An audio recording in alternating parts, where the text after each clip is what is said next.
அந்தருக்கு நமஸ்காரம். ஏன் அப்படி சொல்றேன் அப்படின்னா, இப்ப நம்ம பாக்குறது தெலுங்கு படம். அதனால ஓகே. ஸோ அதனால வந்து இந்த ஆர்ஆர் அப்படின்னு படம் வந்து பார்த்துருக்கீங்களா?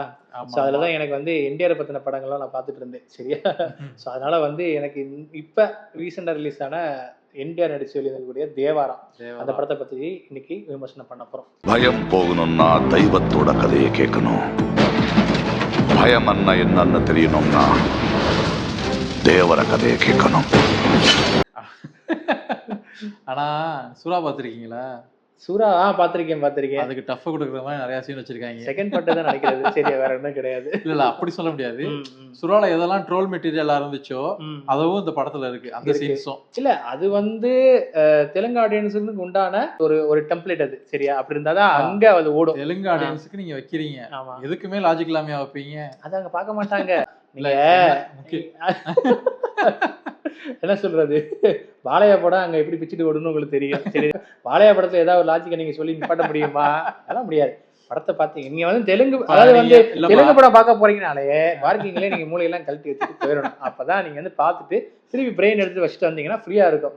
கதைப்படி பார்த்தோம்னா ஹீரோ வந்து ஒரு கடல்ல இருக்கிறத கொள்ளையடிக்கிற இல்ல ஒரு வழிப்பறி பண்றதுக்கு உள்ள ஒரு ஆயுதங்களை வந்து ஊருக்குள்ள கைமாத்தி விடுற ஒரு தொழில் பார்க்குற ஆளு. ஆனா இவர் ஊர் இருக்கிற இடம் பார்த்தோம்னா மலை மேல, தமிழ்நாடு கர்நாடகா பார்டர்ல இருக்கிற மலை மேல. அங்க கடல் எங்க இருக்கு? மலை அது கேரளா சைடு, தெலுங்கானா சைடு. இதை சொன்னோடனே தஞ்சாவூர்ல கடல் இருந்துச்சுடா, அதை அழிச்சிட்டாயடா, அது அரசியல் சொல்லிட்டு ஒருத்தர் யூடியூப்ல சொல்லுவாப்ல. அதிர்ச்சிக்குள்ளான ஒரு விஷயம் வந்து பார்த்தோம்னா இதுதான். கடல் எங்கேயோ இருக்கு, அது அங்க இருந்து கடற்கரையில கைமாத்தி விடலாம், பக்கத்துல இருக்க சின்ன சின்ன ஊர்ல கைமாத்தி விடலாம். மலை மேல தூக்கி கொண்டு போய் நான் அங்கதான் கைமாத்துவேன்னு சொல்றாரு தெரியுமா? அது ஒரு நீங்க சும்மா தூக்கிட்டு போனா பிரச்சனை கிடையாதுங்க, அந்த டேங்கரை தூக்கிட்டு போறாங்க. சரி, ஓகே. அது வந்து எனக்கு ரெண்டாவது அதிர்ச்சிங்க. இல்ல, ஏன்னா கண்டெய்னரை வந்து கடலுக்கு அடியில, அது கண்டெய்னர் கண்டெய்னர் தூக்கிட்டு போவாங்க, கடலுக்கு அடியில தூக்கிட்டு போவாங்க.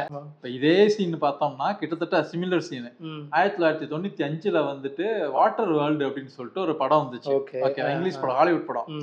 அங்க வந்து என்னன்னா மக்கள் வந்து தன் தரையே பார்த்திருக்க மாட்டாங்க. ஓகே, தரையே பார்த்திருப்பாங்க, கடல்லையே தான் இருப்பாங்க. அப்போ வந்து என்னன்னா ஒரு பொண்ணு ஹீரோயின் இருப்பாங்க. ஹீரோயினுக்கு வந்து ஹீரோ சொல்லுவான் கடல் தரையை பார்க்க முடியும் அப்படின்னா நம்பவே மாட்டாங்க. கரைக்கு என்னால கூட்டு போக முடியும்னா நம்ப மாட்டாங்க, ஏன்னா கரையை மக்கள் பார்த்திருக்கவே மாட்டாங்க. அந்த மாதிரி வளர்ந்து அப்ப ஹீரோயினை நம்ப வைக்கிறதுக்காக ஹீரோ என்ன பண்ணுவாங்கன்னா, போட் இருக்குல்ல, போட்டை தலைகீழா கவுத்திட்டு, சின்ன போட்டை தலைகீழா கவுத்திட்டு அங்க இருந்து அப்படி உள்ள இறங்குவான், கடலுக்கு உள்ள இறங்குவான். சோ அந்த போட்டுக்கும் தண்ணிக்கு நடுவில் ஒரு சின்ன கேப் இருக்கும், அதில் மூச்சு சுவாசிச்சுட்டு கீழே போயிட்டு அந்த மண்ணை எடுப்பான். அப்ப மூச்சு சுவாசிக்கிறதுக்கு அந்த இடத்துல ஒரு கேப் இருக்கும், அதை யூஸ் பண்ணி கீழே வரைக்கும் போவான். போயிட்டு மண்ணை அள்ளிட்டு கூட கண்ணில் கை காமிப்பான், மேல வந்து போட்ல வந்து காமிச்சிட்டு மண் இருக்கு, கொஞ்ச தூரத்துல நான் போக முடியும், நம்மளால தரைக்கு போக முடியும்னு காமிப்பான். அதுக்கப்புறம் தான் ஹீரோயின் வந்து நம்பவே செய்வான். அப்ப வந்து தண்ணி அடியில தர எவ்வளவு தூரம், கப்பல் எங்க நிக்குது, எவ்வளவு தூரம் உள்ள போறோம், அப்ப மூச்சுக்கு என்னென்ன பண்ணணும், இதெல்லாமே யோசிச்சிருக்கான் 95ல. இது 24. எதுவுமே இல்லாம கண்டெய்னர் தூக்கி தரையில ஓடுவாங்க. கடலோட அழுத்தம் என்ன, கண்டெய்னரோட வெயிட் என்ன, எதுவுமே கிடையாது. அதெல்லாம் பாத்தீங்கன்னா வேற லெவல்ல இருந்துச்சு. கண்டெய்னர் வந்து தண்ணிக்குள்ள விழுந்து அதை மூழ்கடிக்காம இருக்கிறதுக்கு கீழே ஒருத்தங்க 2 பேர் தூங்கி பிடிச்சிக்கிட்டு இருப்பாங்க. அதைத்தான் சொல்ல வர்றேன். இதெல்லாம் பண்றதுக்கு முன்னாடி பாலையாட்ட பர்மிஷன் வாங்கிக்கலாம் கூட. நீங்க மாட்டுக்கு அடிச்சு ஊத்தியாச்சு, ரைட், ஓகே. அது ஒரு அதெல்லாம் நம்ம பேச வேண்டாம். ஓகே, இன்னும் இதுக்கு மேல என்னன்னா அதுல 2 என்டிஆர் இருக்காரு. ஓகே, சொல்லுங்க அதை பத்தி. அது வந்து அப்பா பையன் கேரக்டர். ரொம்ப அதுல வந்து சிஜி ஒர்க் நல்லா பண்ணியிருந்தாங்க. ஒரு சுறா கூட எல்லாம் ஃபைட் பண்ற மாதிரி சில சீன்ஸ் இருக்கும். அதெல்லாம் வந்து ஆழ்கடல்ல ஒரு நல்லா ஒரு சிஜி ஒர்க் நல்லா பண்ணி, அதனால அதை மன்னிச்சு கூட. அடுத்து வந்து சிஜி ஒர்க்கை மன்னிச்சு விட்டுறலாம். அனிருத் மியூசிக்கை பத்தி ஒரு கிளாஸ்ல போயிட்டு இருக்குது. என்னன்னு பாத்தீங்களா, அனிருத் வந்து காப்பி கேட் அப்படின்றது நமக்கு தெரியும், ஆமா, இங்க தெரியாது. சோ அனிருத் மியூசிக் போட்டிருக்காப்புல, ஓரளவுக்கு மேட்ச் தான். அவருடைய சாங்கே தூக்கி திருப்பி காப்பி பண்ணி போட்ட மாதிரி இருந்துச்சு. அதான் தியேட்டர்ல இருக்கும்போது என்னன்னா விக்ரம் மியூசிக்கும் இந்த மியூசிக்கும் ஒரு ரிப்பீட் ஆகிற மாதிரி எனக்கு எல்லாம் ஃபீல் ஆச்சு.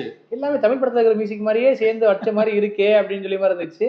எனக்கு ரீசெண்டா போட்ட சேட்டன் வந்தலோ அப்படின்னு சொல்லி வேட்டையன்ல ஒரு பாட்டு இருக்குல்ல, அதே தீ மியூசிக் வந்த மாதிரிலாம் எனக்கு ஃபீல் ஆச்சு. சரி, அனிருத் தானே, அவன் தப்பு இல்லை, அவர் படத்தை நான் காப்பிக்கிறாரு அப்படின்னு நடிச்சு போறான்னு சொல்லிட்டு அடிச்சாச்சு. ஸ்ரீதேவியோட பொண்ணு வந்து நடிச்சிருக்காங்க. அப்படிதானே, ஜான்வி கபூருக்கு இது சவுத் சைடுல ஃபர்ஸ்ட் மூவிலே பார்த்தோம்னா ஊர்கா மாதிரி யூஸ் பண்ணிருக்காங்க.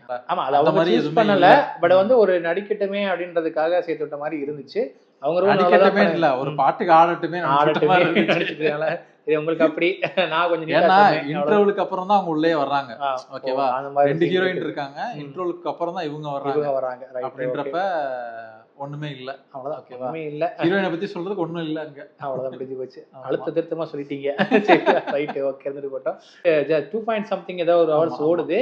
அது ஓரளவு தெரியாது. ஸ்பீடா தான் போகுது படம். எங்கேயுமே வந்து லாஜிக்கல் நீங்க நிக்கல. லாஜிக் மட்டும் பார்க்க பார்க்காம மாட்டேன்னு பண்ணீங்கன்னா சொன்னீங்கன்னா, படம் படம் சூப்பர் படம். விறுவிறுன்னு போயிடும். போயிட்டு ஒரு 2 மணி நேரம் 2.5 மணி நேரம் உங்களுக்கு வந்து ஃப்ரீயா டைம் பாஸ் ஆகணும்னா கண்டிப்பா இந்த படத்தை நீங்க வந்து பார்க்கலாம். அதுல எந்த ஒரு ஆப்ஷனும் கிடையாது. ஏன்னா நாங்க அப்படிதான் பார்த்துட்டு வந்தோம்.